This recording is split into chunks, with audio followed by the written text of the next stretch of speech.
नमस्कार साथियों, स्वागत है आपका अपने YouTube चैनल दातार क्लासेस में।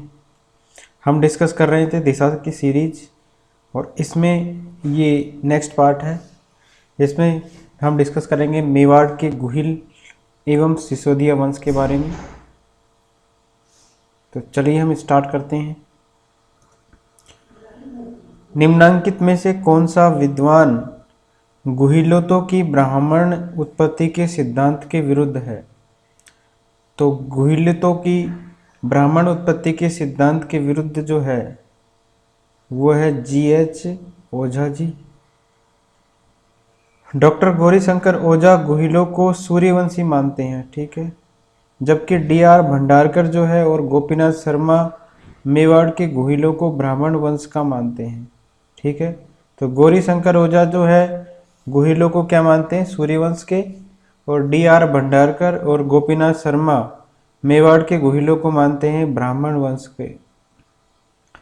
नैनसिरी ख्यात में गुहिलों की कितनी शाखाओं का उल्लेख किया गया है? तो गुहिलों की शाखाएं थी 24। तो 24 शाखाओं का उल्लेख किया गया नैनसिरी की ख्यात में, ठीक है।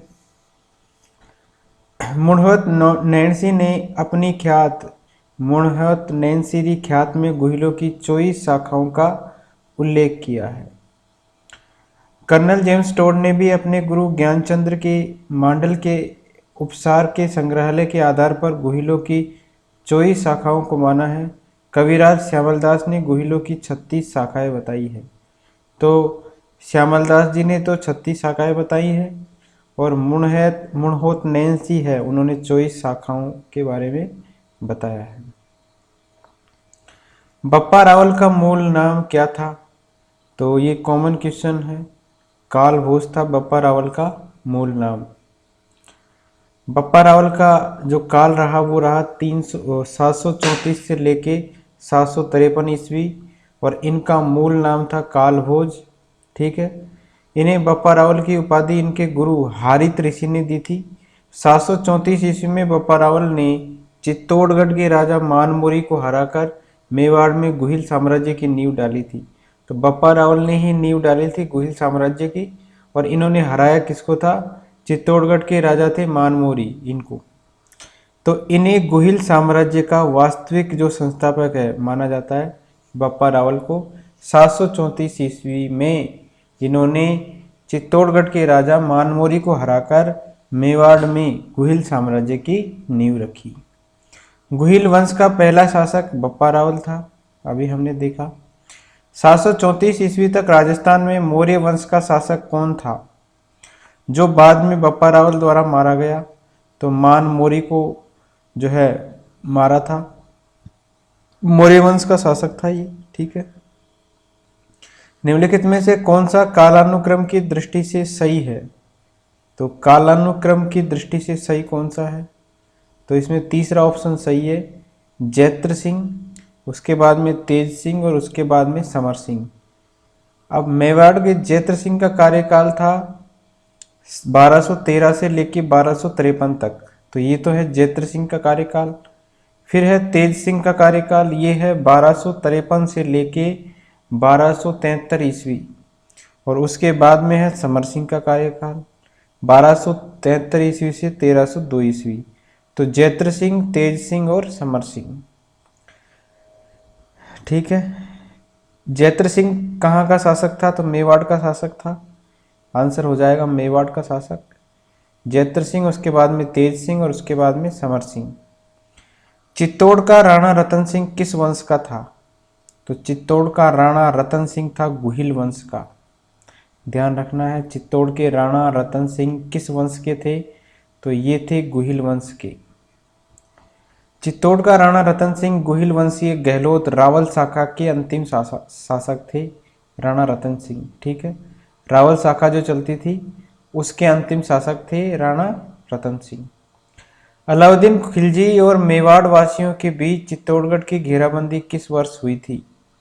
अलाउद्दीन खिलजी और मेवाड़ के वासियों के बीच चित्तौड़गढ़ की घेराबंदी जो है वो हुई थी 1303 ईस्वी में।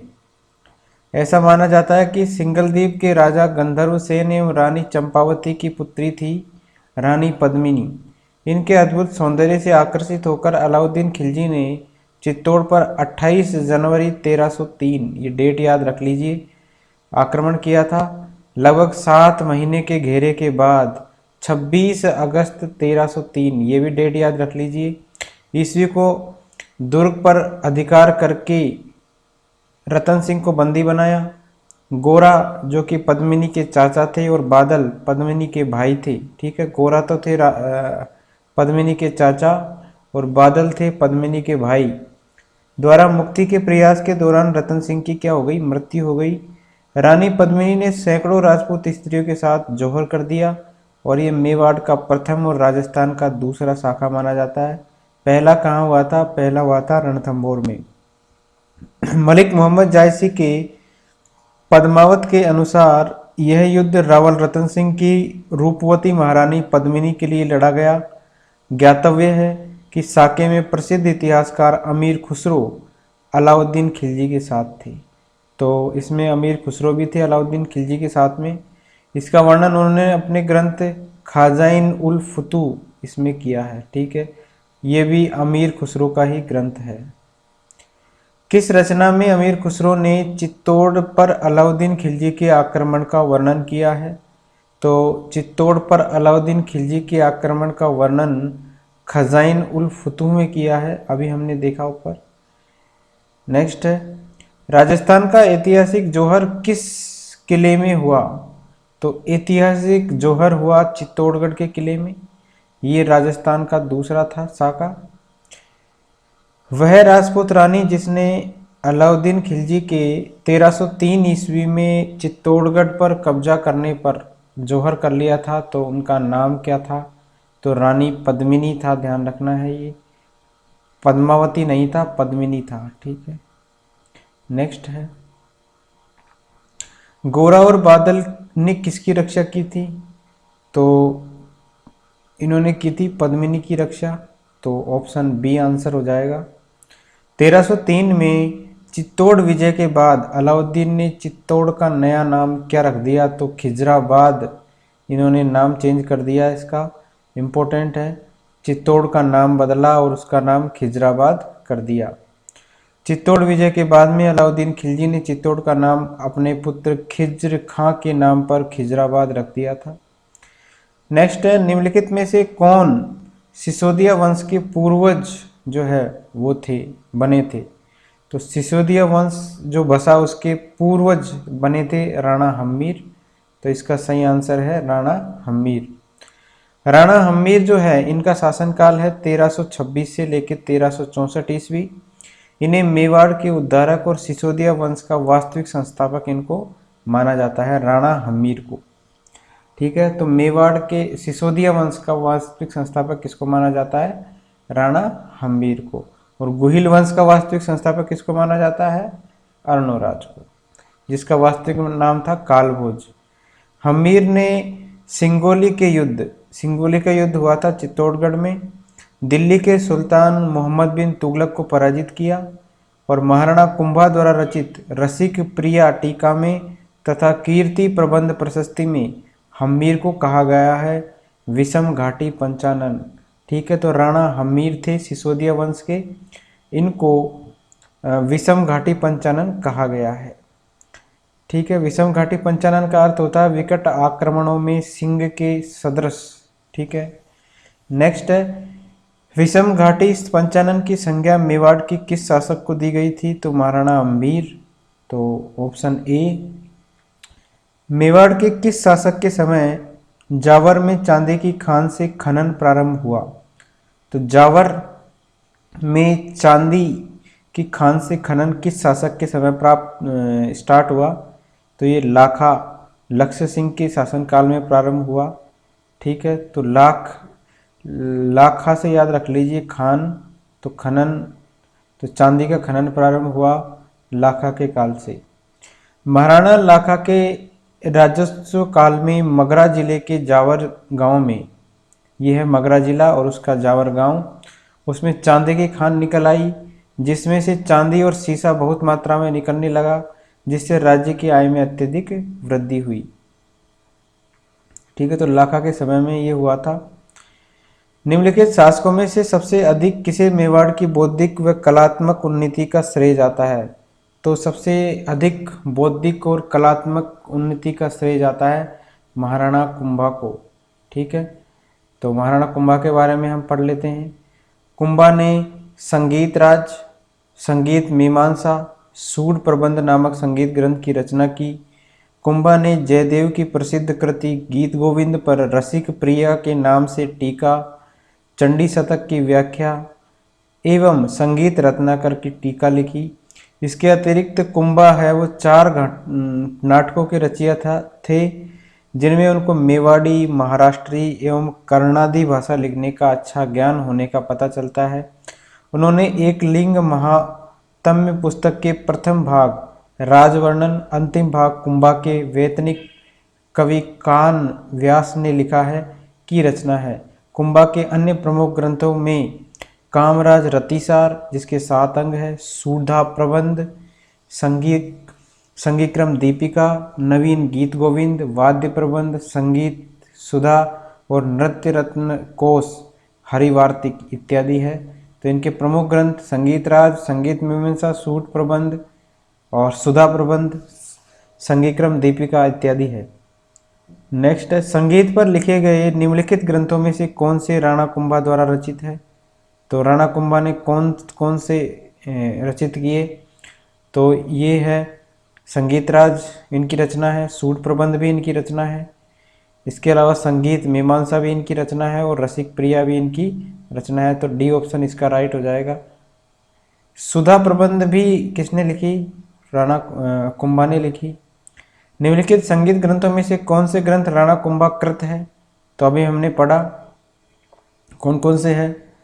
तो संगीत राज है, सुधा प्रबंध है, संगीत मीमांसा है, लेकिन कला निधि नहीं है। तो डी इसमें 1, 2 और 3 है, तो तीसरा ऑप्शन इसका सही हो जाएगा। संगीत राज, सुधा प्रबंध और संगीत मीमांसा। नृत्य रत्न कोश की रचना किसने की?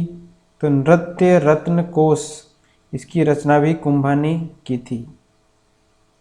नेक्स्ट है, महाराणा कुंभा के द्वारा लिखित कौन सी कृतियां हैं? नीचे दी गई कूट का उपयोग करते हुए सही उत्तर बताना है। सुधा प्रबंध है, चंडी शतक, राजवल्लभ और वास्तु मंजरी। तो 1 और 2 केवल इनकी रचना है, सुधा प्रबंध और चंडी शतक। कौन सा ग्रंथ कुंभा के द्वारा रचित नहीं है? तो संगीत राज है, संगीत मीमांसा, सूट प्रबंध है, ये संगीत रत्नाकर इनका ग्रंथ नहीं है। तो तीसरा ऑप्शन इसका सही हो जाएगा। महाराणा कुंभा के विषय में निम्नलिखित में से कौन सा कथन असत्य है? उन्होंने कुंभलगढ़ का निर्माण करवाया था, सही है। संगीत प्रेमी थे, मेवाड़ के महान शासकों में से एक थे, स्वयं विद्वान नहीं थे परंतु विद्वानों के आश्रयदाता थे। तो ये चौथा गलत है, इसमें वे स्वयं विद्वान थे। महाराणा कुंभा द्वारा रचित ग्रंथ संगीत राज कितने कोशों में विभक्त है? संगीत राज जो है वो कितने कोशों में विभक्त है?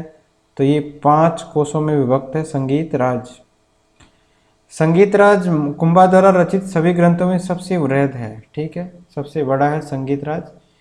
सर्वश्रेष्ठ और सिरमौर ग्रंथ है। शास्त्रीय संगीत के अपूर्व ग्रंथ संगीत राज को 5 भागों में विभाजित किया गया है।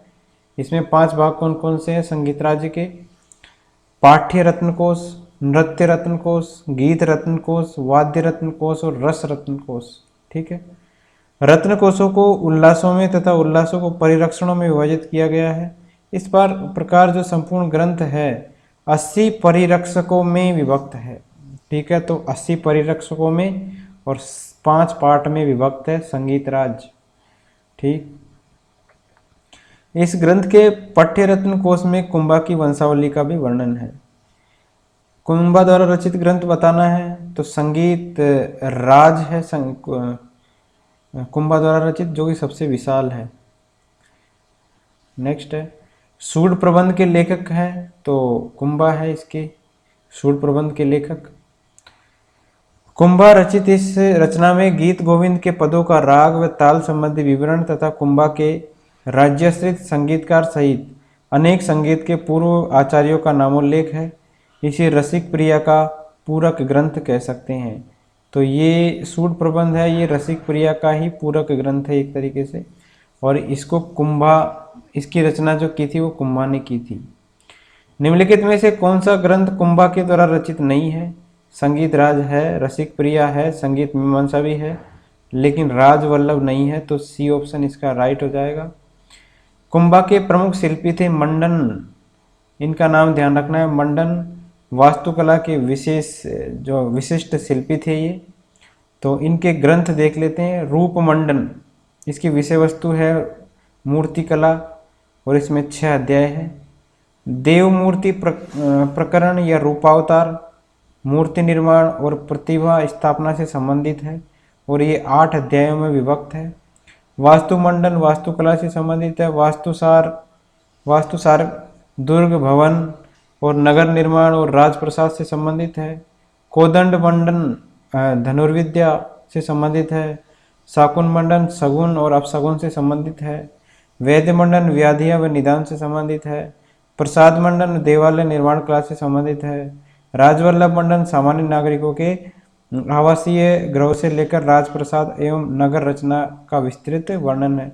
तो ये जो है शिल्पी मंडन के बारे में है, इनके प्रमुख ग्रंथ है ये। तो शिल्प शास्त्री मंडन द्वारा रचित ग्रंथ रूप मंडन का संबंध किस विषय से है? तो हमने ऊपर पढ़ा है अभी रूप मंडन, तो मूर्ति कला से संबंधित है ये। तो मूर्ति कला आंसर इसका हो जाएगा। ऋषि शास्त्री मंडन द्वारा लिखित ग्रंथ कौन सा नहीं है? तो प्रसाद मंडन, रूप मंडन, वास्तुसार मंडन ये है, लेकिन इसका कला मंडन नहीं है। तो डी ऑप्शन इसका राइट हो जाएगा। नेक्स्ट है, कौन सा ग्रंथ कुंभा की रचना नहीं है? नृत्य रत्नकोश इनकी रचना है, कलानिधि इनकी रचना नहीं है, रसिक प्रिया भी है और सुधा प्रबंध भी है। मंडन के पुत्र गोविंद ने कलानिधि, उद्धार, घोरणी एवं द्वार दीपिका नामक ग्रंथों की रचना की। ये कौन है? मुंडन के पुत्र है गोविंद। इन्होंने कलानिधि, उद्धार, घोरणी और द्वार दीपिका ये नाम के ग्रंथ है इनकी रचना की। कलानिधि देवालयों के शिखर विज्ञान पर केंद्रित है, जिसे शिखर रचना व शिखर के अंग उपांगों के संबंध में कदाचित एकमात्र स्वतंत्र ग्रंथ कहा जा सकता है। आयुर्वेद के रूप में गोविंद की रचना सार समुच्चय में विभिन्न व्याधियों के निदान व उपचार की विधियां दी गई है। ठीक है, इसके अंदर तो कलानिधि, उद्धार, घोरणी और द्वार दीपिका ये ग्रंथों की रचना किसने की है? गोविंद ने। किस राजा को अभिनव भट्टाचार्य, हिंदू सुल्तान, छापगुरु, रायराथन व दानगुरु की उपाधियों के रूप में जाना जाता है? तो ये राणा कुंभा को जाना जाता है। अभिनव भट्टाचार्य, हिंदू सुल्तान, छापगुरु, रायरायन एवं दानगुरु। ठीक है, तो महाराणा कुंभा की उपाधियां देखो कौन कौन सी है। अभिनव भट्टाचार्य है ये। संगीत के क्षेत्र में कुंभा के विपुल ज्ञान के कारण प्रदान की गई उपाधि है ये। और नाट्य शास्त्र का अच्छा ज्ञाता होने के कारण महाराणा कुंभा को नव्य भरत भी कहते हैं इनको। ठीक है, महाराणा कुंभा को। हाल गुरु जो है गिरि दुर्गों का स्वामी होने के कारण प्रदान की गई है हाल गुरु। तो अभिनव भट्टाचार्य तो संगीत शास्त्र का ज्ञान था इनको, और नाट्य शास्त्र का अच्छा ज्ञाता होने के कारण इनको नव्य भारत कहते हैं। ठीक है, हाल गुरु क्यों कहते हैं? गिरि दुर्गों का स्वामी होने के कारण इनको हाल गुरु कहते हैं। और राजाओं को शिक्षा देने की क्षमता थी इनमें, इसलिए ये राजगुरु कहलाए। तोडरमल कुंभा को हयेसा, अश्वपति, हस्तीत, गजपति और नरेश पैदल सेना का अधिपति होने से कहलाए। ठीक है, नाटक राज का कर्ता, नृत्य शास्त्र के ज्ञाता होने के कारण इनको नाटक राज का कर्ता भी कहा गया। और राणो रासो विद्वानों का आश्रयदाता होने के कारण इनको जो है राणो रासा की उपाधि भी प्रदान की गई। हिंदू सुल्तान क्यों कहा गया? समकालीन मुस्लिम शासकों द्वारा हिंदूपति बादशाह की यह उपाधि प्रदान की गई। किसने की? ये मुस्लिम शासकों ने प्रदान की, हिंदू सुल्तान। शैलगुरु, शस्त्र या भाला का उपयोग सिखाने वाला, इसलिए इनको शैलगुरु भी कहा जाता था। और ये केशवारावतार, नंदीकेश्वर के मत का अनुसरण करने के कारण ये नंदीकेश्वरावतार कहलाए। उपर्युक्त के अतिरिक्त महाराणा कुंभा को दान गुरु, परम गुरु, चाप गुरु का मतलब होता है धनुर्विद्या का शिक्षक, और सुरग्रामणी, निरुशंक, निर्भय आदि उपाधियां इनको दी गई है। नेक्स्ट है राजगुरु, दानगुरु, हालगुरु एवं परम गुरु नामक उपाधियां किस शासक की थी? तो हमने पढ़ लिया ये राणा कुंभा की, तो डी ऑप्शन इसका राइट है। निम्न में से कौन से शासक अभिनव भट्टाचार्य के रूप में प्रसिद्ध थे? तो कुंभा को कहा जाता था अभिनव भट्टाचार्य। संगीत ज्ञान के कारण कुंभा को कौन सी उपाधि जो है वो प्राप्त हुई थी? तो संगीत का ज्ञान होने के कारण इनको अभिनव भट्टाचार्य की उपाधि प्राप्त हुई थी। तो इसमें सही ऑप्शन हो जाएगा बी। निम्नलिखित में से कौन सा विद्वान कुंभा के दरबार में नहीं था? तो कुंभा के दरबार में ना था मुनि सुंदर सूरी और टिल्ला भट्ट थे, मुनि जिन विजय सूरी नहीं थे। ठीक है। कुंभा के दरबारी साहित्यकार मंडन थे, गोविंद, नाथा, सारंग व्यास, सुंदरमणि, सुंदरगणी, टिल्ला भट्ट तथा जो है ये कुंभाकालीन प्रसिद्ध जैनाचार्यों में भुवन सुंदर सूरी, सोम सुंदर सूरी, जयशेखर सूरी, मुनि जिनसेन सूरी और भुवन कीर्ति, सोमदेव सुंदर सूरी, मुनि सुंदर, माणिक्य आदि प्रमुख थे। तो इनका नाम ध्यान रखना है आपको, कौन कौन से प्रमुख दरबारी साहित्यकार थे। मंडन, गोविंद, नाथा, सारंग व्यास, सुंदरगणी, टिल्ला भट्ट और इसके अलावा जैनाचार्य है मुनि जिनसेन सूरी। जैन विद्वान जो महाराणा कुंभा के दरबार में थे तो जिनसेन सूरी अभी हमने पढ़ा है ऊपर, मुनि जिनसेन सूरी। महाराणा कुंभा को निम्नांकित वाद्य यंत्रों में से किसमें दक्षता हासिल थी? तो सबसे अच्छा क्या बजाते थे? तो वीणा सबसे अच्छा बजाते थे महाराणा कुंभा। महाराणा कुंभा जो है स्वयं एक महान संगीतकार थे। कीर्ति स्तंभ प्रशस्ति के अनुसार कुंभा वीणा बजाने में निपुण था तथा संगीताचार्य श्री सारंग व्यास कुंभा के संगीत, ठीक है, संगीत ग्रुप में थे। हीरानंद मुनि को कुंभा अपना गुरु मानते थे और उन्हें कविराज की उपाधि भी दी इन्होंने, हीरानंद मुनि ने। ठीक है, हीरानंद मुनि को कुंभा अपना गुरु मानते थे और इन्होंने कविराज की उपाधि दी। और कुंभा की पुत्री थी रमाबाई, ठीक है, को वागीश्वरी संगीत प्रेम के कारण कहा गया है। ठीक है, रमाबाई को भी वागीश्वरी कहा गया है। नेक्स्ट है कुशाल माता का भव्य मंदिर जिसका निर्माण महाराणा कुंभा ने करवाया कहाँ स्थित है? तो कुशाल माता का भव्य मंदिर ये स्थित है बदनौर के अंदर, ध्यान रखना है। कुशाल माता का मंदिर है ये। महाराणा कुंभा ने बदनौर भीलवाड़ा में कुशाल माता का मंदिर बनवाया जिसे बैराठ माता का मंदिर या जाठ बैराठ भी कहते हैं। वह कौन सा मेवाड़ का मशहूर शासक था जिसने अचलगढ़ के किले की मरम्मत करवाई थी? तो अचलगढ़ के किले की मरम्मत भी महाराणा कुंभा ने ही करवाई थी। ठीक है, वीर विनोद के लेखक श्यामल दास के अनुसार मेवाड़ राज्य में कुल 84 दुर्गों में से 32 दुर्ग महाराणा कुंभा ने बनवाए, जिसमें कुंभलगढ़ जो कि राजसमंद में है, अचलगढ़ जो कि बाबू में है, बसंती दुर्ग जो कि सिरोही में है, ये सारे प्रसिद्ध हैं। मेरू के प्रभाव को बढ़ने से रोकने के लिए मचान दुर्ग का निर्माण इन्होंने करवाया। कोलन और बदनौर के निकट बैराठ के दुर्गों की स्थापना भी इन्होंने की और भूमट का दुर्ग बनाकर भीलों की शक्ति को इन्होंने नियंत्रित किया। कुंभा ने कई जर्जर दुर्गों का जीर्णोद्धार कराया। इसी कारण कुंभा को क्या कहा जाता है? राजस्थानी वास्तुकला का जनक भी कहा जाता है। ठीक है, तो मेवाड़ राज्य के जो 84 दुर्ग में से 32 दुर्ग किसने बनवाए हैं? महाराणा कुंभा ने। राजस्थानी वास्तुकला का जनक किसको कहा जाता है? तो ये महाराणा कुंभा को कहा जाता है। तो डी ऑप्शन इसका राइट हो जाएगा। निम्न में से कौन सा दुर्ग कुंभा द्वारा निर्मित नहीं है? कुंभलगढ़ है, बसंती दुर्ग है, मचान दुर्ग है, लेकिन गागरोन का जो दुर्ग है वो नहीं है कुंभा के द्वारा रचित। वह प्रसिद्ध राजपूत राजा कौन था जिसने राजस्थान में सर्वाधिक दुर्गों का जीर्णोद्धार करवाया? तो ये थे महाराणा कुंभा। तो इसका सही आंसर हो जाएगा महाराणा कुंभा।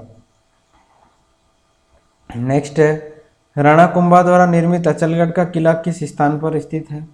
अचलगढ़, तो अचलगढ़ स्थित है माउंट आबू के अंदर। इसको भी किसने बनवाया था? महाराणा कुंभा ने। महाराणा कुंभा को कितने किलो के निर्माण का श्रेय प्राप्त है? तो 32 किलो का श्रेय प्राप्त है महाराणा कुंभा को। ठीक है। चित्तौड़गढ़ में विजय स्तंभ का निर्माण किसने करवाया? तो विजय स्तंभ का निर्माण भी राणा कुंभा ने करवाया है, तो राणा कुंभा इसका सही आंसर हो जाएगा। विजय स्तंभ तो ये भगवान विष्णु को समर्पित है और 120 फीट ऊंचा है। ये विजय स्तंभ के बारे में पढ़ लीजिए, 120 फीट ऊंचा है और 9 मंजिला यह स्तंभ है। इसका निर्माण महाराणा कुंभा के द्वारा मालवा सुल्तान महमूद खिलजी सारंगपुर युद्ध की विजय की स्मृति में इसको करवाया गया था। तो कौन सी युद्ध की स्मृति में इसका निर्माण हुआ है? सारंगपुर युद्ध की विजय की स्मृति में। 1440 से 1448 में इसको जो है इस स्मृति में करवाया गया। इसको प्रशस्तियों में कीर्ति स्तंभ कहा गया है। ठीक है, विजय स्तंभ का नाम दूसरा नाम ही कीर्ति स्तंभ है और ये भगवान विष्णु को समर्पित है। इस स्तंभ की तीसरी मंजिल पर अरबी में 9 बार अल्लाह खुदा हुआ है। इसका निर्माण कार्य जैता और उसके पुत्र नामा, पोमा एवं पूंजा के निर्देशन में किया गया तथा कीर्ति स्तंभ प्रशस्ति का प्रशस्तिकार कवि कौन था? अत्रि, ध्यान रखना है। इसका प्रशस्तिकार कवि था अत्रि और इसका निर्माण जो करवाया था वो जैता और उसके पुत्रों ने के निर्देशन में किया गया था। जेम्स टोड ने इसे कुतुब मीनार से श्रेष्ठ इमारत माना है। ठीक है, कुतुब मीनार से श्रेष्ठ इमारत कौन सी है? तो वो है कीर्ति स्तंभ और इसे भारतीय मूर्तिकला का विश्वकोश कहा जाता है। तो भारतीय मूर्तिकला का विश्वकोश भी किसको कहा जाता है? कीर्ति स्तंभ को। चित्तौड़गढ़ के विजय स्तंभ के बारे में निम्न कथनों में से सही तथ्य बताना है। कौन सा है? यह प्रसिद्ध है कि इसे महाराणा कुंभा ने बनवाया था। इसकी कुल 11 मंजिलें हैं और इसमें जैता की मूर्ति उत्कीर्ण है। तो इसमें 1 और 3 जो है वो सही है। इसमें 9 मंजिलें हैं तो दूसरा ऑप्शन इसका गलत है। नेक्स्ट है, 15वीं शताब्दी में महाराणा कुंभा ने मालवा और गुजरात के मुस्लिम शासकों को पराजित करके अपनी विजय को अमर बनाने के लिए किसका निर्माण किया था? ठीक है, तो महाराणा कुंभा ने की विजय स्तंभ, ठीक है, विजय स्तंभ का निर्माण किया था। नेक्स्ट है, कुंभा द्वारा निर्मित कीर्ति स्तंभ कितनी मंजिलों का है? तो 9 मंजिलों का है ये। नेक्स्ट है, 9 मंजिल के विशाल कीर्ति स्तंभ को राणा कुंभा ने अपने किस उपास्य देव को समर्पित किया है? तो कीर्ति स्तंभ हमने अभी पढ़ा है भगवान विष्णु को समर्पित है, तो ये भगवान विष्णु आंसर हो जाएगा इसका। महाराणा कुंभा ने पर विजय प्राप्त करने के उपलक्ष्य में विजय स्तंभ का निर्माण करवाया था। तो सारंगधर का युद्ध हुआ था, मालवा और गुजरात की सेना को हराया था इन्होंने और उस पर विजय प्राप्त करने के बाद इन्होंने विजय स्तंभ का निर्माण करवाया था। सारंगपुर युद्ध जो कि 1437 ईस्वी में हुआ, किन राज्यों के मध्य हुआ था? तो ये मेवाड़ और मालवा राज्यों के मध्य हुआ था सारंगपुर का युद्ध 1437 ईस्वी में। तो सारंगपुर का युद्ध के बारे में देख लेते हैं।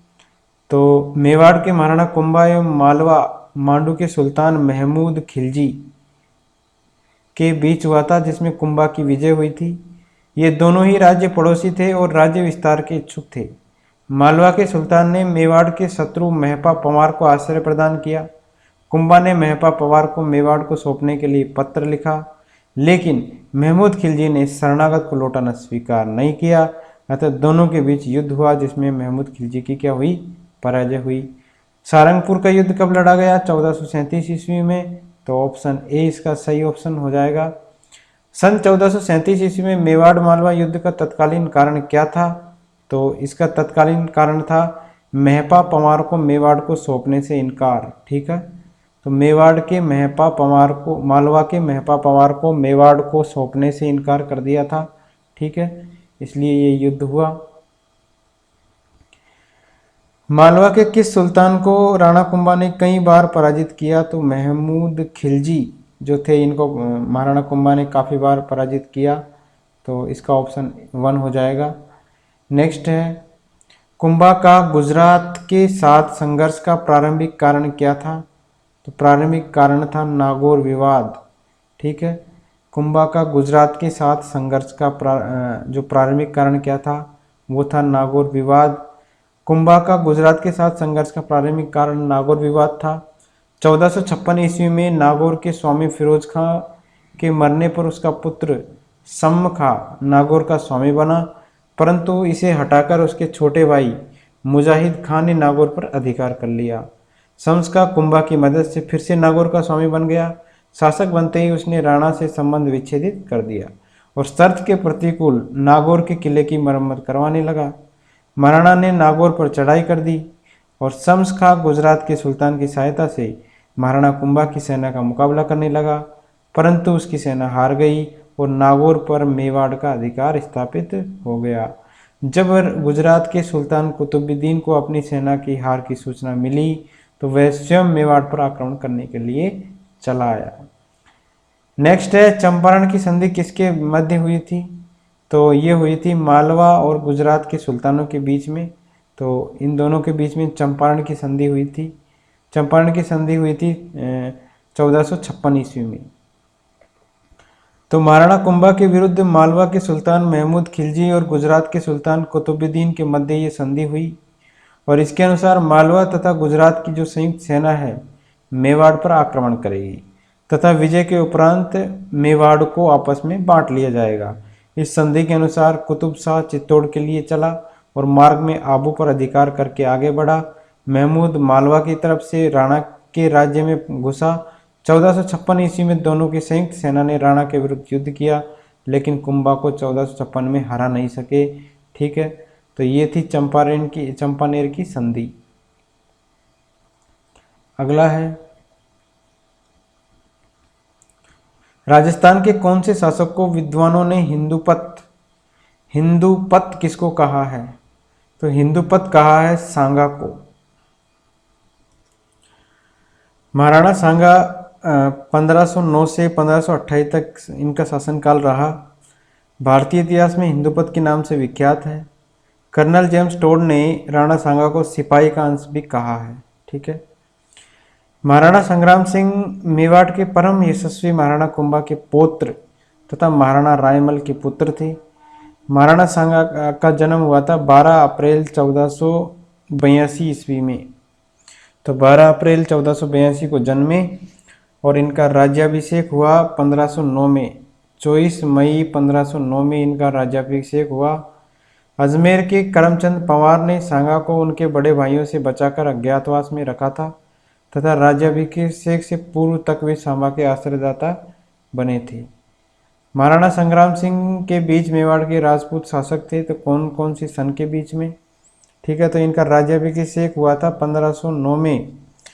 ठीक है, तो 1509 से लेकर ये रहे थे, ठीक है, 1528 तक। तो 1509 से लेकर 1527 तक उपयुक्त आंसर है इसका। तो महाराणा सांगा ने इब्राहिम लोदी को किस युद्ध में पराजित किया था? इब्राहिम लोदी को खातौली का युद्ध हुआ था। ठीक है, 1517 ईस्वी में उसमें पराजित किया था महाराणा सांगा ने इब्राहिम लोदी को। ठीक है, इसमें महाराणा सांगा विजय रहा था किंतु लंगड़ा हो गया था और इब्राहिम लोदी के पुत्र को बंदी बनाया गया था। इसमें खातौली का युद्ध लड़ा गया था किस किस के बीच में? इब्राहिम लोदी और महाराणा सांगा के बीच में।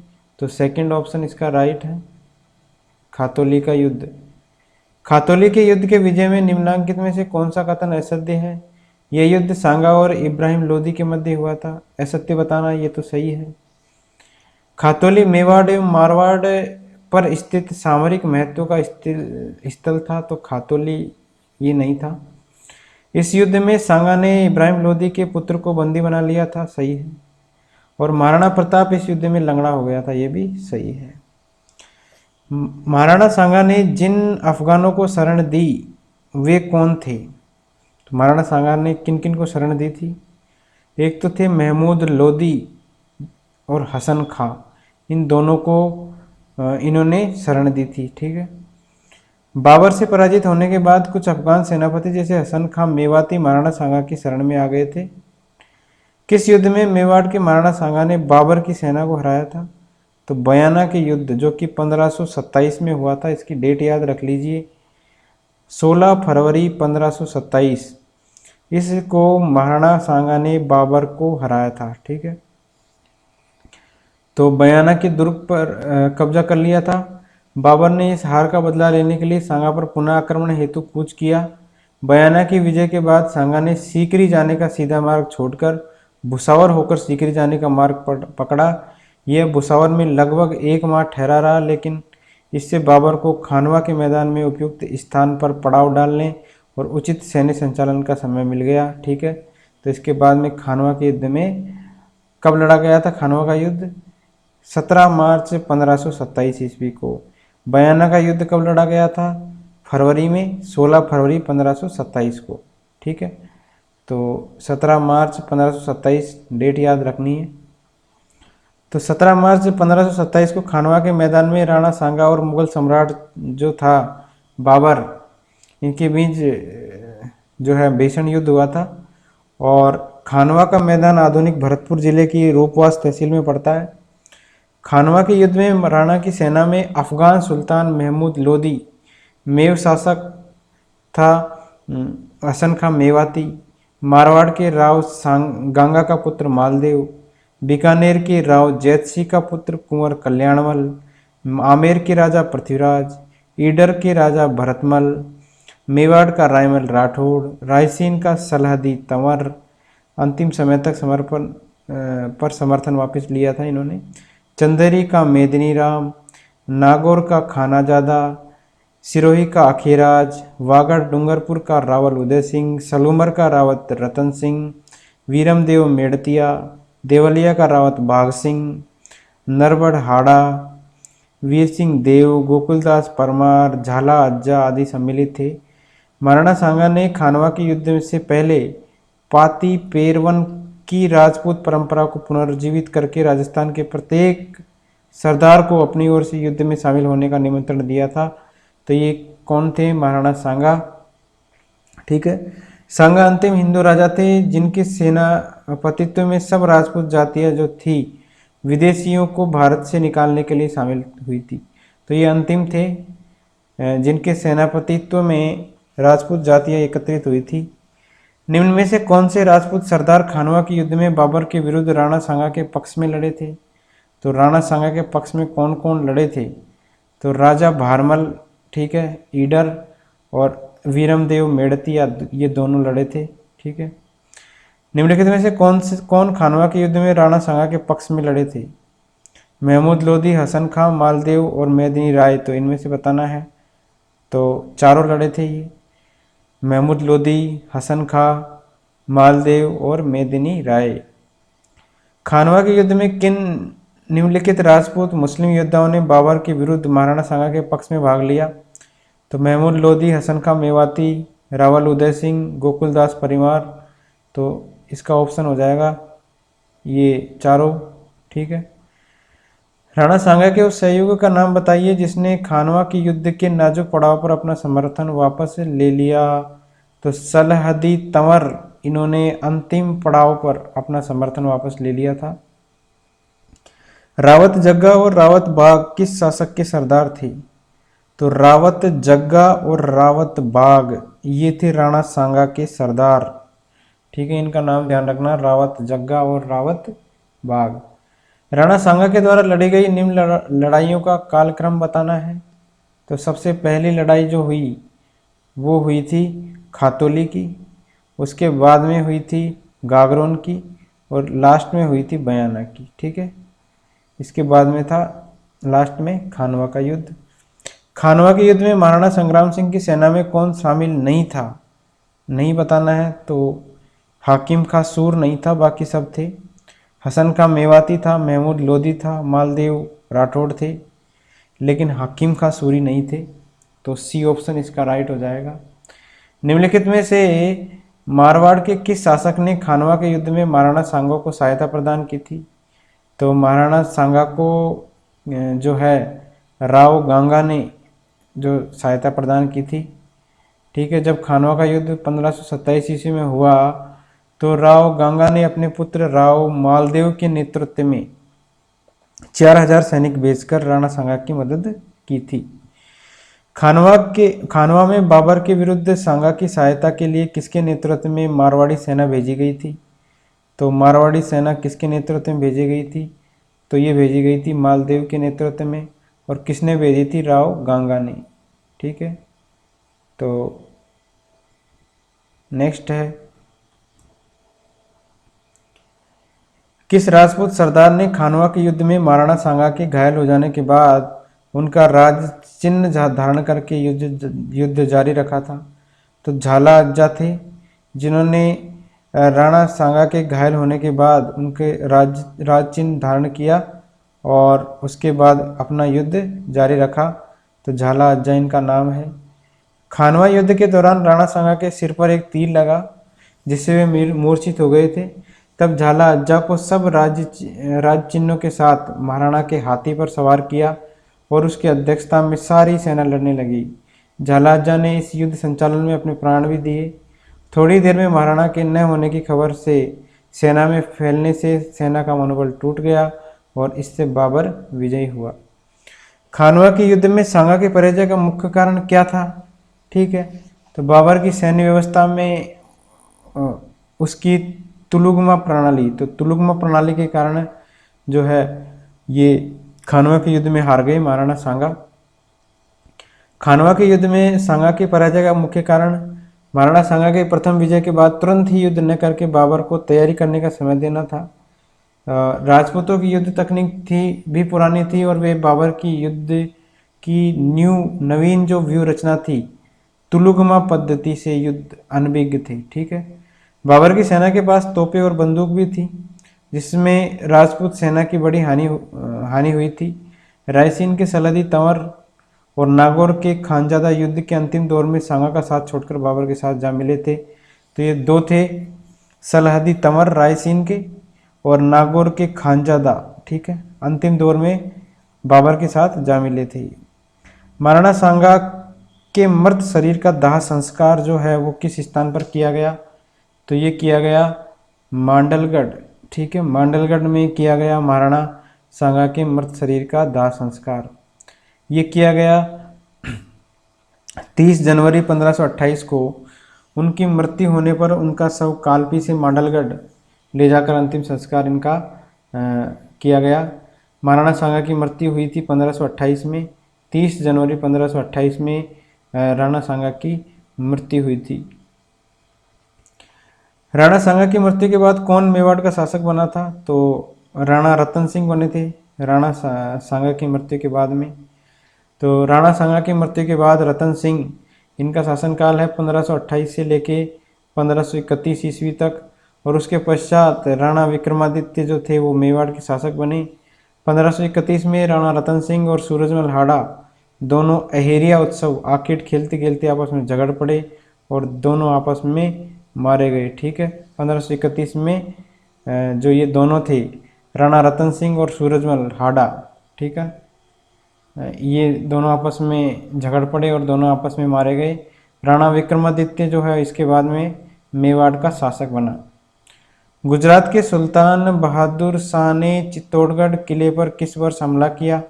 तो बहादुर शाह इन्होंने चित्तौड़गढ़ के किले पर हमला किया था 1533 ईस्वी में। तो चित्तौड़ का युद्ध हुआ था 1533 से 35 ईस्वी में। गुजरात के शासक बहादुर शाह ने चित्तौड़ पर आक्रमण किया। चित्तौड़ पर उस समय राणा सांगा के द्वितीय पुत्र थे विक्रमादित्य, ठीक है, इनका शासन था। चित्तौड़ की रक्षा के लिए कर्णावती ने मुगल बादशाह हुमायूं को राखी भेजी थी। ये उसी समय की बात है, ठीक है। बहादुर शाह का आक्रमण हुआ था चित्तौड़ पर। उस समय जो कर्मावती थी उन्होंने हुमायूं को राखी भेजी थी, मगर हुमायूं समय पर सहायता नहीं कर सका। अंततः कर्मावती ने सुल्तान से संधि की और 24 मार्च 1533 को सुल्तान चित्तौड़ से लौट गया। 1534 में सुल्तान ने फिर चित्तौड़ पर आक्रमण किया। उस समय हुमायूं भी बहादुर शाह के विरुद्ध लड़ने के लिए चित्तौड़ की तरफ प्रस्थान किया और ग्वालियर पहुंचकर वहीं रुक गया।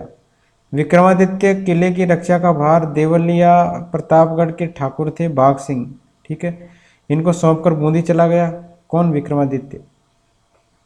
अतः किले का पतन जानकर रानी कर्मावती ने अन्य राजपूत स्त्रियों के साथ जौहर किया तथा राजपूत योद्धा लड़ते हुए मारे गए। यह घटना चित्तौड़ के दूसरे शाखा के नाम से प्रसिद्ध है। इसमें रानी कर्मावती ने जो है जौहर किया था। मार्च 1535 ईस्वी में बहादुर शाह ने किले पर अधिकार कर लिया था, मगर हुमायूं के आने की खबर सुनकर उसने चित्तौड़ वापस छोड़ दिया और उसके बाद विक्रमादित्य ने पुनः चित्तौड़ पर अधिकार कर लिया और 1536 ईस्वी में विक्रमादित्य चित्तौड़ का पुनः वापस शासक बन गया। चित्तौड़गढ़ की किस रानी ने हुमायूं से मदद मांगी थी? तो कर्मवती थी या कर्णावती थी। ठीक है, तो कर्मावती या कर्णावती ने मुगल बादशाह हुमायूं को राखी भेजकर उनसे सहायता मांगी थी। चित्तौड़ के द्वितीय शाखा में किस रानी ने जौहर किया था? तो कर्मावती रानी थी, इन्होंने जौहर किया था चित्तौड़ के द्वितीय शाखे में। अक्टूबर 1567 में अकबर द्वारा चित्तौड़ दुर्ग के घेराव के समय मेवाड़ का राणा कौन था? तो 1567 ईस्वी की बात हो रही है। अकबर ने चित्तौड़गढ़ दुर्ग का घेराव किया था। उस समय जो मेवाड़ का राणा था वो था उदय सिंह। तो उदय सिंह का शासनकाल है 1537 से लेके 1572 ईस्वी तक। ठीक है, तो और अकबर ने चित्तौड़ पर आक्रमण किया 12 अक्टूबर 1567 ईस्वी को।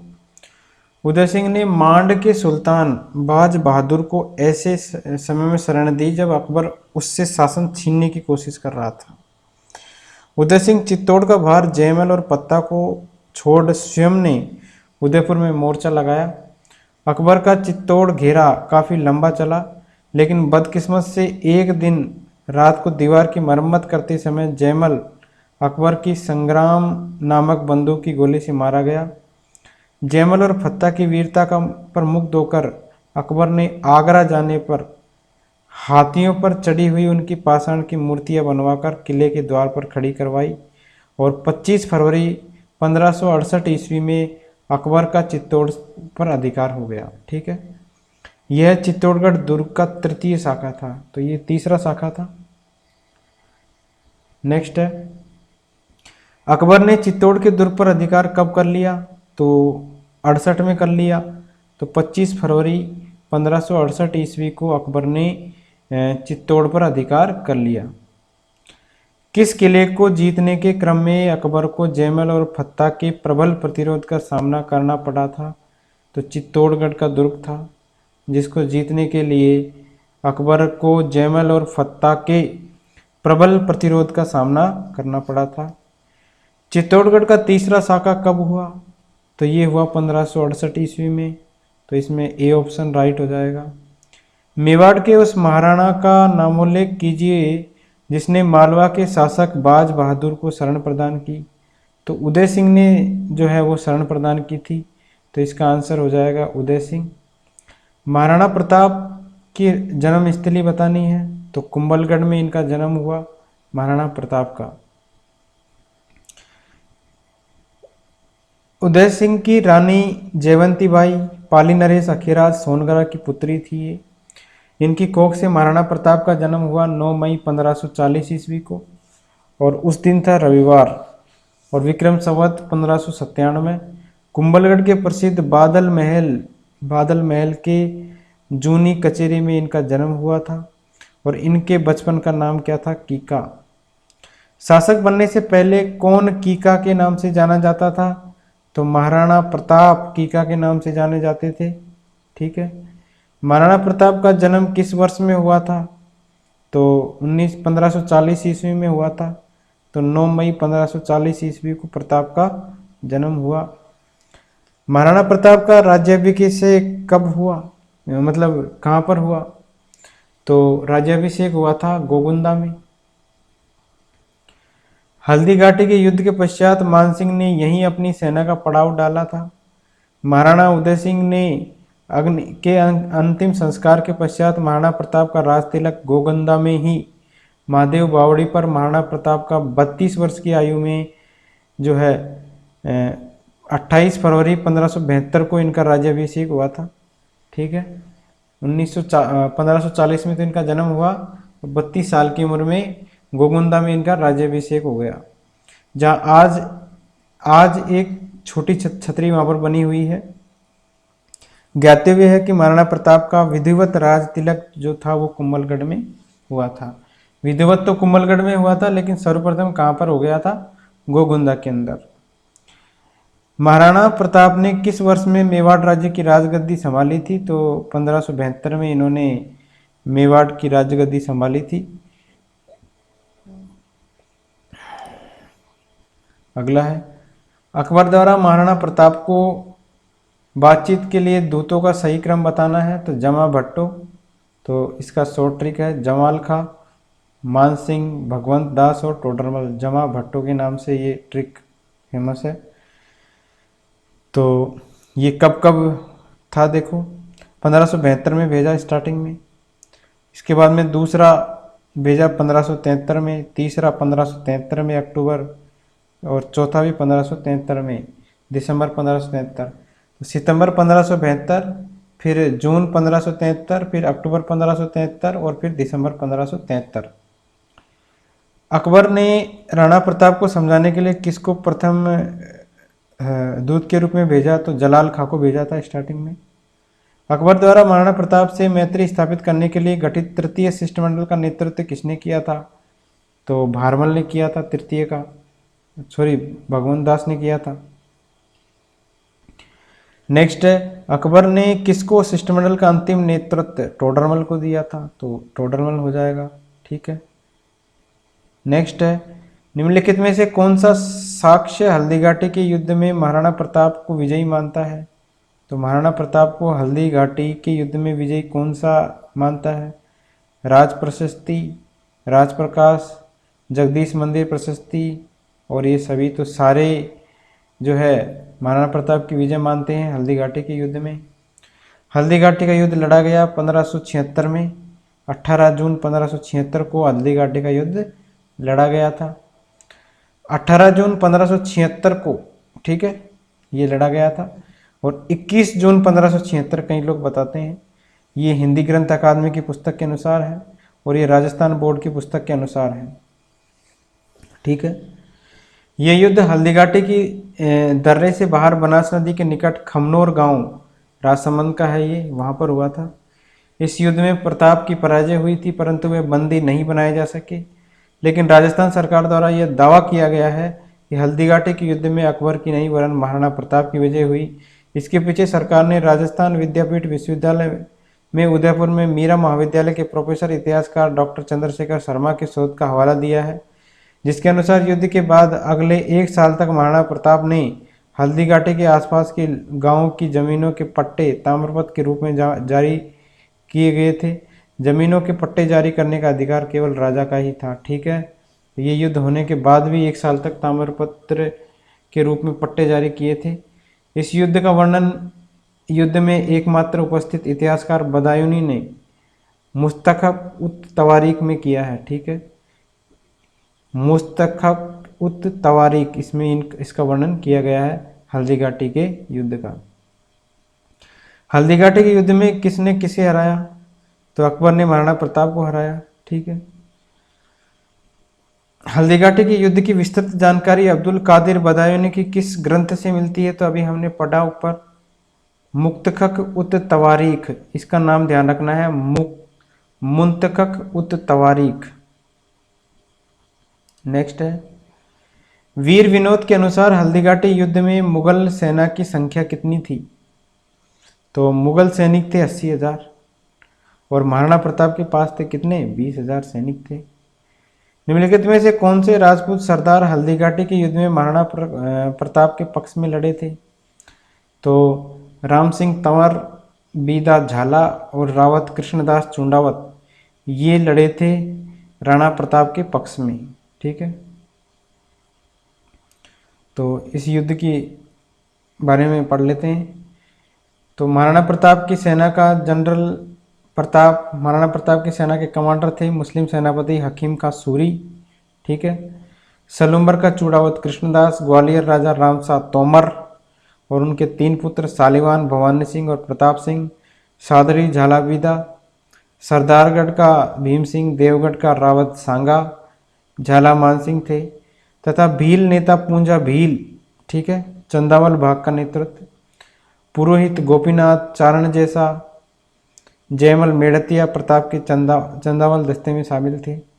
अकबर की सेना का जनरल था आसफ खां, और अकबर की सेना का कमांडर था मुगल सूबेदार मान सिंह। ठीक है, ये मोस्ट इंपॉर्टेंट है।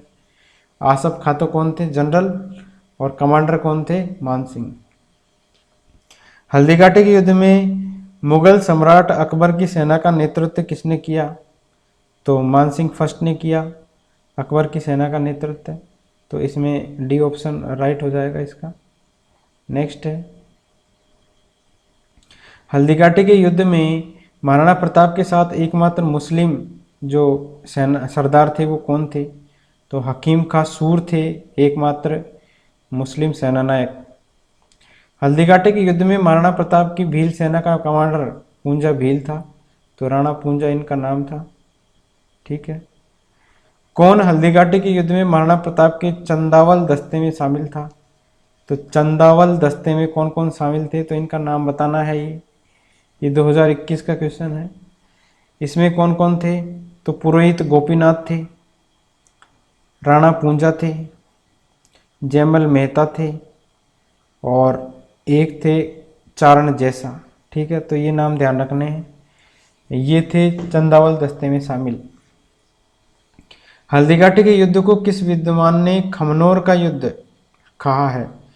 तो अबुल फजल ने कहा है खमनोर का युद्ध हल्दीघाटी के युद्ध को।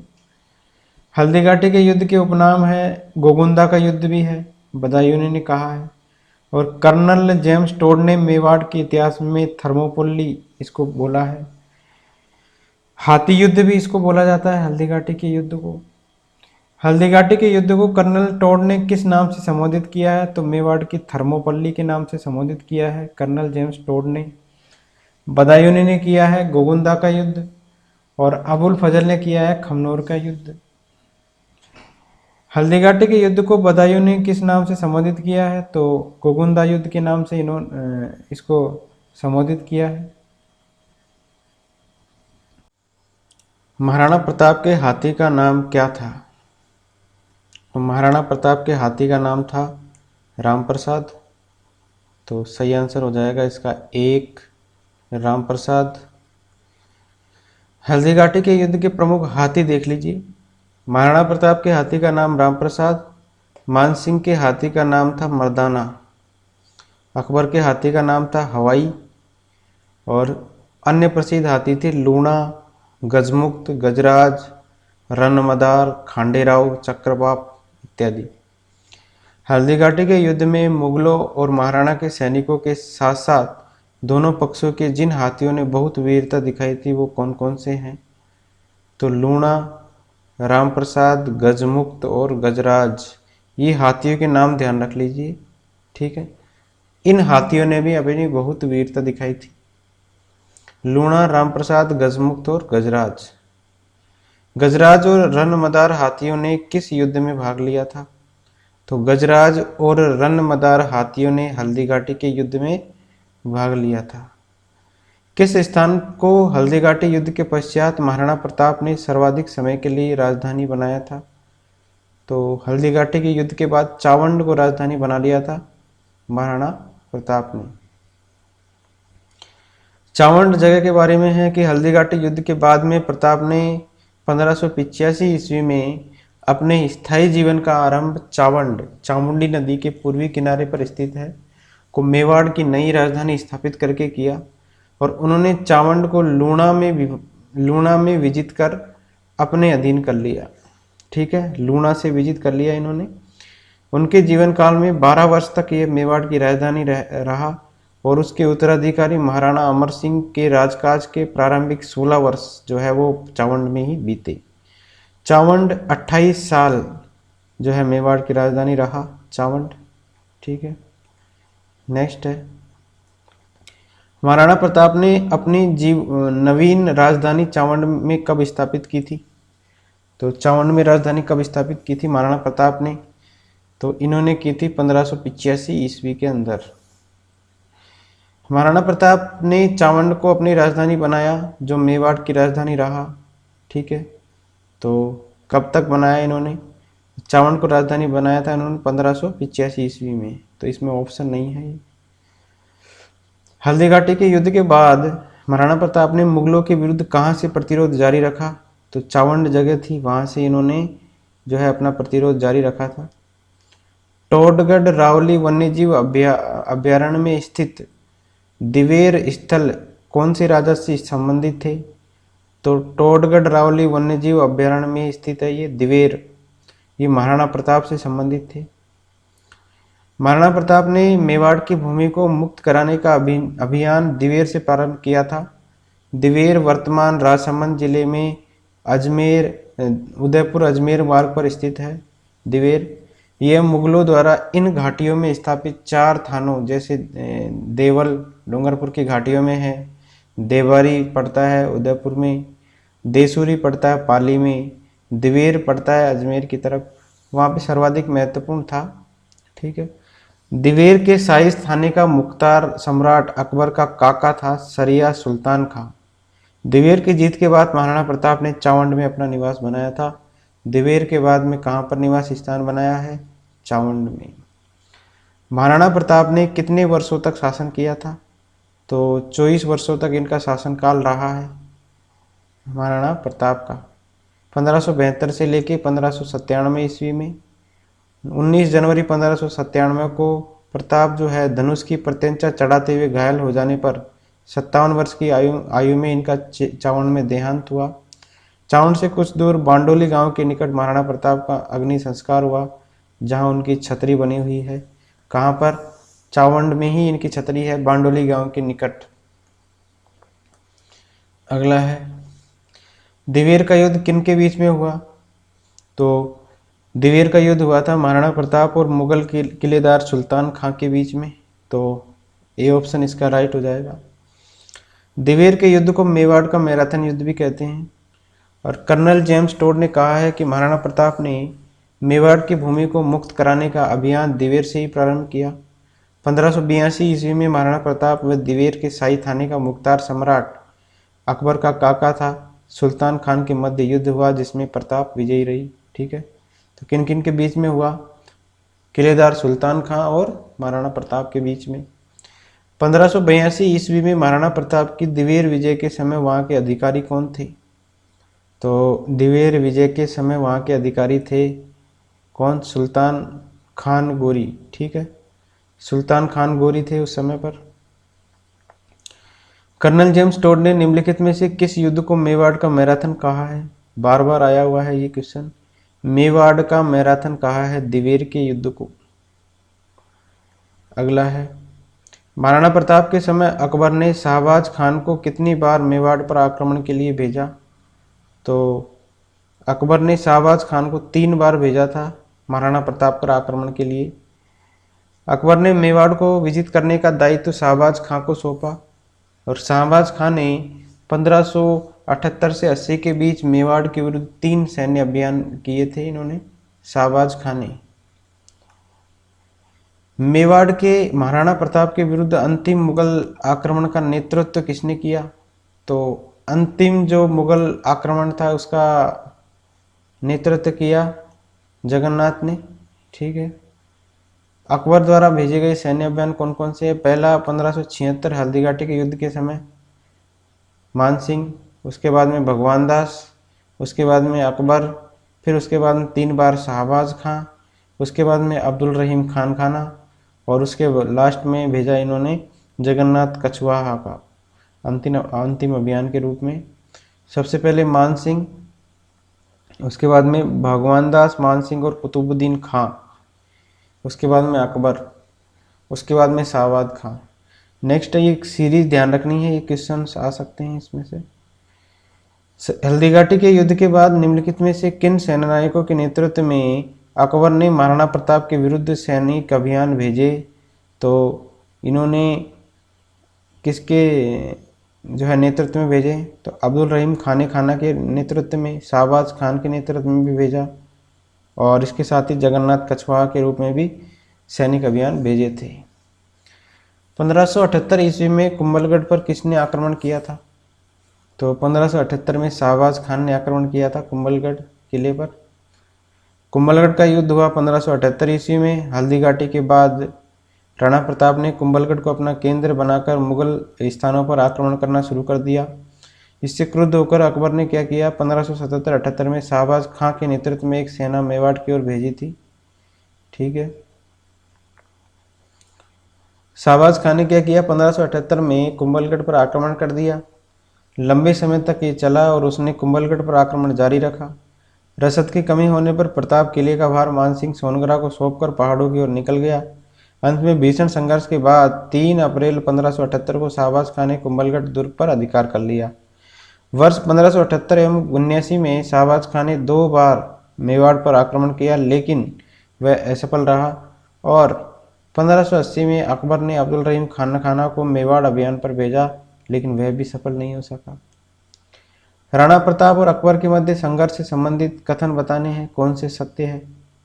अकबर ने राणा प्रताप के सौतेले भाई जगमाल को प्रलोभित करके जहाजपुर की जागीर प्रदान की। मानसिंह के चले जाने के पश्चात राणा प्रताप ने गोगुंदा को पुनः हस्तगत कर लिया। राणा प्रताप ने ईडर के नारायण दास को अकबर के विरुद्ध विद्रोह करने को उकसाया। राणा प्रताप को पकड़ने का अंतिम असफल प्रयास 1584-85 में छेड़ा गया, जब जगन्नाथ कछवाहा को एक बड़ी सैन्य टुकड़ी के साथ भेजा गया। तो सारे ऑप्शन इसमें सही है। ठीक है, तो डी ऑप्शन इसका राइट हो जाएगा। महाराणा उदय सिंह ने अपनी दूसरी पत्नी और प्रिय रानी जैसलमेर के भाटी राजवंश की पुत्री थी धीरबाई। ठीक है, धीरबाई से उत्पन्न पुत्र था जगमाल। जगमाल को अपना उत्तराधिकारी नियुक्त किया, जबकि प्रताप सबसे बड़े और योग्य पुत्र थे। महाराणा उदय सिंह का देहावसान हुआ था 28 फरवरी 1572 को। उदय सिंह की मृत्यु के बाद जगमाल को राजगद्दी पर बैठा दिया गया, लेकिन जालोर के अखेराज व ग्वालियर के राम सिंह ने इसका विरोध किया और गद्दी पर बैठे जगमाल को हटा दिया था।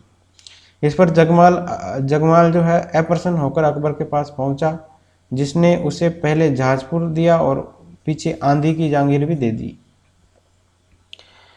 हल्दी घाटी का युद्ध इतना अनिर्णित रहा कि 4 महीने के बाद ही स्वयं अकबर को यहाँ आना पड़ा था और 13 अक्टूबर 1576 में अकबर ने स्वयं ही अजमेर से मेवाड़ पर चढ़ाई प्रारंभ की।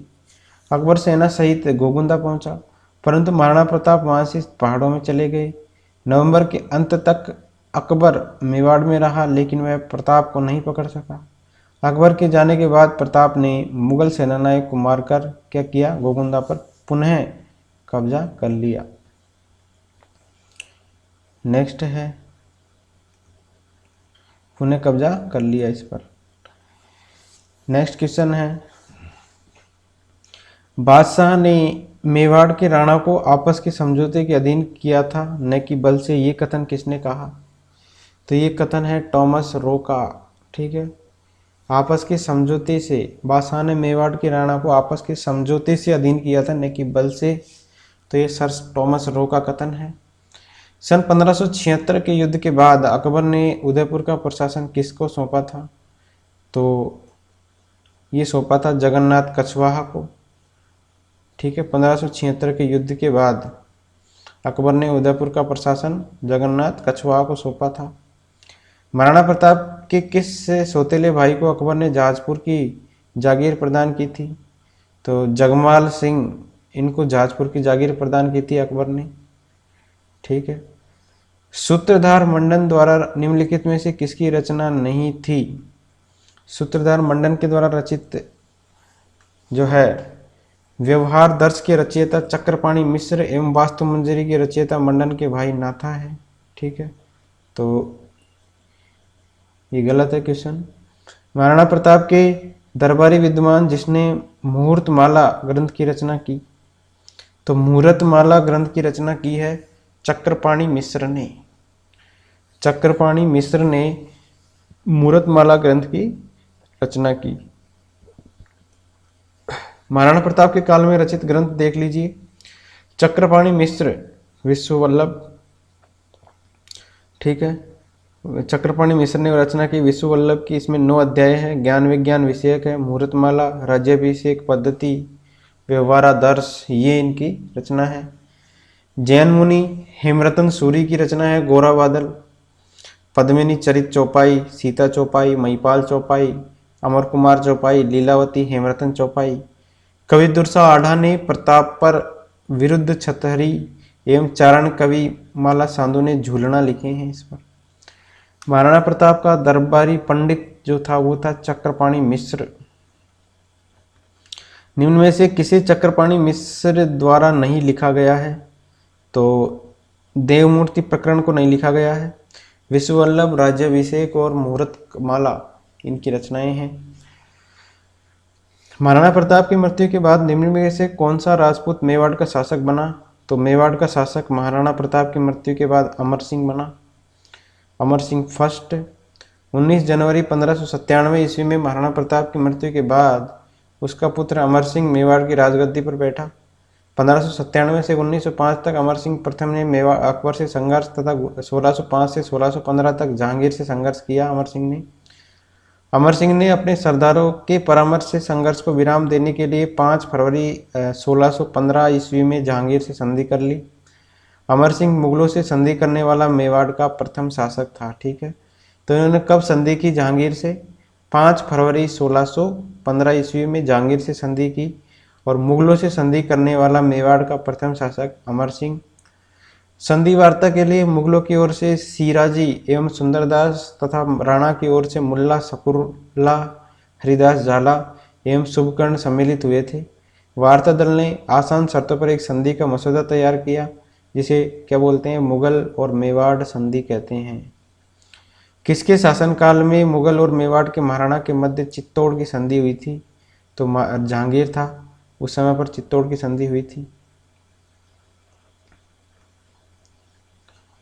नेक्स्ट है, निम्नलिखित में से किस मेवाड़ के शासक ने चित्तौड़गढ़ किले की मरम्मत करवाई थी?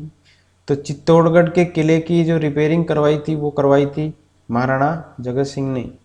जगत सिंह फर्स्ट का शासनकाल है 1628 से 1652 तक। इनके काल में जगन्नाथ राय जगदीश का भव्य विष्णु का पंचायतन मंदिर है। अर्जुन की निगरानी और सूत्रधार भाणा और उनके पुत्र मुकुंद की अध्यक्षता में बना है। महाराणा ने पिछोला में मोहन मंदिर और रूपसागर तालाब का भी निर्माण करवाया।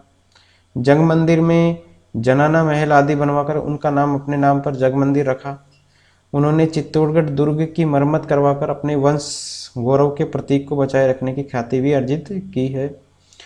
1657 ईस्वी में मुगल उत्तराधिकारी संघर्ष में मेवाड़ के किस महाराणा से औरंगजेब ने सहायता प्राप्त करने का प्रयास किया था?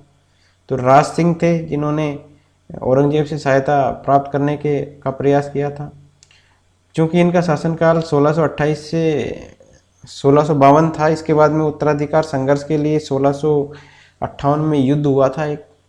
ठीक है, तो 1657 ईस्वी में उत्तराधिकारी संघर्ष में औरंगजेब से सहायता मांगी थी राज सिंह ने। राज सिंह का शासनकाल है 1652 से लेकर 1680।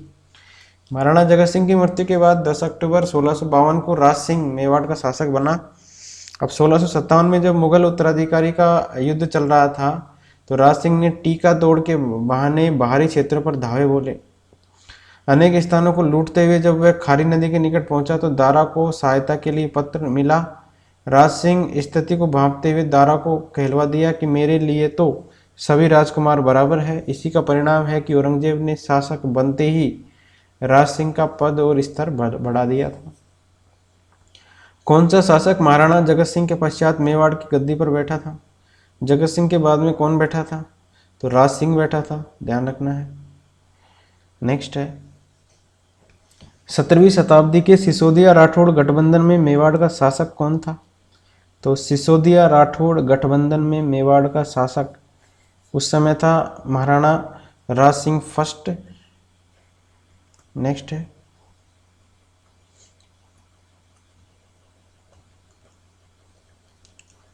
दुर्गादास राठौड़ के प्रयासों से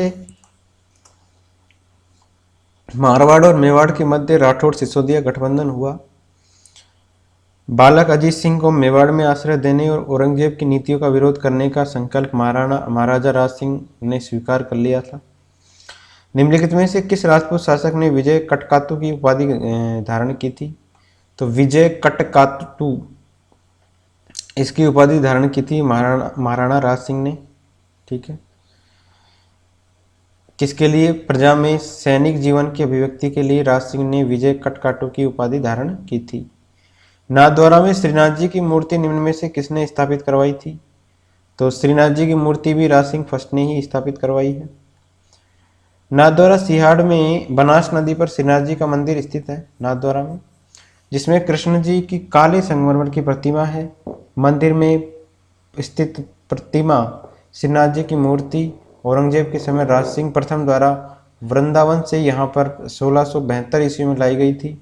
उल्लेखनीय है कि राज सिंह प्रथम द्वारा द्वारकाधीश की मूर्ति कांकरोली राजसमंद में स्थापित करके वहाँ मंदिर भी बनवाया गया था। ठीक है, तो यह मूर्ति वृंदावन से 1672 में लाई गई थी। नाथद्वारा का मूल नाम बताना है, क्या था? तो सिहाड़ था नाथद्वारा का मूल नाम। 1679 ईस्वी में मुगल सम्राट औरंगजेब तथा राणा राज सिंह के मध्य उत्पन्न कटुता का प्रमुख कारण क्या था? औरंगजेब और राणा राज सिंह के मध्य उत्पन्न कटुता का प्रमुख कारण बताना है। औरंगजेब द्वारा 1679 में हिंदुओं पर पुनः जजिया लगाना, औरंगजेब द्वारा गोचर भूमि को अधिकार में कर लिया जाना, राणा राज सिंह द्वारा किशनगढ़ नरेश की पुत्री चारुमती से विवाह कर लेना, या फिर राणा राज सिंह द्वारा औरंगजेब को हिंदू विरोधी नीति का प्रतिरोध करना। तो इन्होंने क्या है, हिंदुओं पर जजिया लगा दिया था। ठीक है, और मूर्ति तुड़वाने का विरोध किया महाराजा राज सिंह ने। तो महाराणा राज सिंह ने मुगल बादशाह औरंगजेब के 2 अप्रैल 1679 को हिंदुओं पर जजिया लगाने, मूर्तियां तुड़वाने आदि अत्याचारों का प्रबल इन्होंने विरोध किया। निम्नलिखित में से किस राजपूत शासक द्वारा औरंगजेब के विरुद्ध विद्रोह किया गया था? तो महाराजा राज सिंह ने ही औरंगजेब के विरुद्ध विरोध किया था। औरंगजेब द्वारा जजिया कर लगाए जाने पर किस शासक ने पत्र लिखकर विरोध किया? तो राज सिंह ने पत्र लिखकर इसका विरोध किया था। ठीक है, जजिया कर लगाने पर। मेवाड़ के महाराणा राज सिंह के द्वारा किस राजकुमारी के साथ विवाह करने के कारण औरंगजेब उनसे नाराज था? तो इन्होंने चारुमती से विवाह कर लिया था। इस कारण से जो है औरंगजेब उनसे नाराज था। चारुमती जो है वो किशनगढ़ के राजा रूप सिंह की पुत्री थी, जिससे मेवाड़ के महाराणा राज सिंह ने उसकी इच्छानुसार उसके धर्म की रक्षा करने के लिए औरंगजेब के विरुद्ध सन 1660 में विवाह कर लिया। बादशाह औरंगजेब चारुमती की सुंदरता पर मुग्ध होकर उससे विवाह करना चाहता था। चारुमती के भाई मान सिंह ने विवश होकर यह संबंध स्वीकार नहीं किया था। महाराणा राज सिंह के समकालीन कौन था? तो मेवाड़ शासक राजा जो है मुगल बादशाह शाहजहां और औरंगजेब जो है दोनों के समकालीन था राज सिंह। ठीक है, शाहजहां और औरंगजेब। नेक्स्ट है, शाहजहां के पुत्रों में हुए उत्तराधिकारी युद्ध में औरंगजेब ने मेवाड़ के किस महाराणा के से सहयोग प्राप्त करने का प्रयास किया था? तो राज सिंह से इन्होंने सहयोग प्राप्त करने का प्रयास किया था। जो उत्तराधिकारी युद्ध हुआ था इनमें सहेलियों की बाड़ी के निर्माणकर्ता कौन थे? तो महाराणा संग्राम सिंह सेकंड थे सहेलियों की बाड़ी के निर्माता। संग्राम सिंह द्वितीय का कार्यकाल है 1710 से लेकर 1734 ईस्वी में। उदयपुर में सहेलियों की बाड़ी, सीसारामा गांव में वैद्यनाथ का विशाल मंदिर का निर्माण भी इन्होंने करवाया। कविया कर्णिदास के काव्य से प्रसन्न होकर महाराणा संग्राम सिंह द्वितीय ने उसे लाख फसाव लक्ष्य प्रसाद दिया। और जोधपुर के महाराजा अजय सिंह द्वारा बहकावे में आकर वीर दुर्गादास राठौड़ को मारवाड़ से निकाले जाने पर वह महाराणा संग्राम सिंह की सेवा में आ गया। महाराणा ने उसे विजयपुर की जागीर दी और फिर रामपुरा का हाकिम नियुक्त किया। वहीं वीर दुर्गादास का निधन हो गया। मेवाड़ के किस महाराणा ने अजमेर दरगाह के लिए 4 गांव अनुदान में दिए थे? तो 4 गांव अनुदान में दिए थे। ये दिए थे जगदीश सिंह सेकंड ने। इनका काल है 1734 से 1761 ईस्वी। इन्होंने जो है पिछोला झील में जगत निवास महल का निर्माण करवाया। जगत सिंह सेकंड ने अजमेर स्थित दरगाह के लिए इन्होंने 4 गांव अनुदान में दिए थे। ठीक है, और जगत सिंह द्वितीय के दरबारी कवि नेकराम ने जगत विलास एक ग्रंथ है वो लिखा है। इनका नाम है नेकराम। मेवाड़ की किस राजकुमारी को 1810 में अमीर खान पिंडारी की सलाह पर जहर दे दिया गया था? तो कौन सी राजकुमारी थी जिनको अमीर शाह पिंडारी जो है उनके कहे अनुसार जहर दे दिया गया था? तो इनका नाम है कृष्णा कुमारी। ठीक है, कृष्णा कुमारी उदयपुर की राजकुमारी थी और इनकी सगाई हुई थी जोधपुर के राजा मान सिंह के साथ। जयपुर के शासक जगत सिंह इन पर अपना अधिकार मानते थे। कृष्णा कुमारी के विवाह को लेकर मारवाड़ मतलब जोधपुर के मानसिंह राठौड़ और आमेर के जगत सिंह सेकंड के मध्य 13 मार्च 1807 ईस्वी में गिंगोली का एक युद्ध हुआ। ठीक है, परमसर नागौर में पड़ता है ये गिंगोली। जगत सिंह के नेतृत्व में जयपुर रियासत ने अमीर खान पिंडारी की सहायता से जोधपुर नरेश मानसिंह को गिंगोली नामक स्थान पर हरा दिया था। जगत सिंह द्वितीय ने हरा दिया था किसको? जोधपुर नरेश मानसिंह को। इससे हताश होकर 1810 ईस्वी में कृष्णा कुमारी को क्या दे दिया गया? जहर दे दिया गया। नेक्स्ट है गिंगोली परबसर का युद्ध 1807 में किस किस के मध्य लड़ा गया? तो जोधपुर और जयपुर के मध्य लड़ा गया। तो सी ऑप्शन इसका राइट हो जाएगा। मेवाड़ के किस महाराणा के शासनकाल में मेवाड़ महाराणाओं के साथ सती होने की अंतिम घटना का विवरण मिलता है? तो स्वरूप सिंह के समय लास्ट जो है सती होने का विवरण मिलता है मेवाड़ के राजवंश में। स्वरूप सिंह का कार्यकाल रहा 1842 से लेके 1861 तक और महाराणा ने जाली सिक्कों की रोकथाम हेतु नए स्वरूपशाही सिक्कों का प्रचलन किया। 15 अगस्त 1861 को महाराणा ने सती प्रथा पर रोक लगाने का आदेश भी जारी किया, लेकिन पूर्ण समाप्ति महाराणा शंभू सिंह 1861 से 72 के काल में हुई। महाराणा ने कन्यावत को 1844 ईस्वी में निषेध घोषित किया था और डाकन प्रथा को 1853 में समाप्त कर दिया था। ठीक है, कन्यावत को तो 1844 में और डाकन प्रथा को 1853 में समाप्त कर दिया था। उन्होंने समाधि प्रथा पर भी रोक लगाई। 1857 का प्रथम स्वतंत्रता संग्राम इन्हीं महाराणा के काल में हुआ था। इनकी मृत्यु पर इनकी एक पासवान एंजाबाई सती हुई जो इस राज परिवार की सती होने की अंतिम घटना थी। ठीक है, तो अंतिम सती कौन हुई? एंजाबाई। मेवाड़ के शासकों ने स्वयं को किसका दीवान कहा है? तो एकलिंगनाथ जी के दीवान मानते थे मेवाड़ के शासक अपने आप को। ठीक है, नेक्स्ट है इनके कुल देवता थे एकलिंग जी। ठीक है, मेवाड़ के शासकों ने स्वयं को इनका दीवान कहा है और कुल देवी थी इनकी माण माता। राजवाक्य था जो दृढ़ राखे धर्म को तिहि राखे करतार और राजध्वज था इनका उगता सूरज और धनुष बाण। डूंगरपुर राज्य में गुहिल राजवंश का संस्थापक कौन था? तो सामंत सिंह था डूंगरपुर राज्य के अंदर। वागड़ के गुहिलों का संस्थापक सामंत सिंह को माना जाता है, जिसने 1197 ईस्वी के लगभग वागड़ प्रदेश को अधिकृत किया था। महारावल उदय सिंह के काल उनका काल था 1498 से 1526 ईस्वी में। वागड़ का बंटवारा इनके दोनों पुत्रों को डूंगरपुर व बांसवाड़ा के रूप में कर दिया गया। वागड़ के पश्चिमी भाग डूंगरपुर का शासक पृथ्वीराज एवं वागड़ के पूर्वी भाग बांसवाड़ा का शासक महारावल जगमाल हुआ। ठीक है, तो बांसवाड़ा का शासक कौन रहा? जगमाल। और डूंगरपुर का शासक रहा कौन? पृथ्वीराज।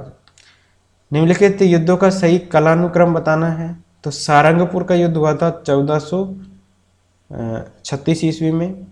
इसके बाद में खानवा का युद्ध हुआ था 17 मार्च 1527 ईस्वी में। उसके बाद में हल्दीघाटी का युद्ध हुआ था 1576 ईस्वी में और उसके बाद में दिवेर का युद्ध हुआ था 1582 ईस्वी में। हल्दीघाटी एवं खानवा के युद्ध से संबंधित जिलों का सही क्रम बताना है। हल्दीघाटी का युद्ध हुआ था राजसमंद में और खानवा का युद्ध हुआ था भरतपुर में। तो दोनों याद रखिए, राजसमंद और भरतपुर। निम्न में से किस राजवंश ने 7वीं शताब्दी से 16वीं शताब्दी ईस्वी तक चित्तौड़गढ़ किले पर शासन किया? तो सिसोदिया वंश था जिन्होंने 7वीं शताब्दी से लेके 16वीं शताब्दी तक चित्तौड़गढ़ किले पर शासन किया।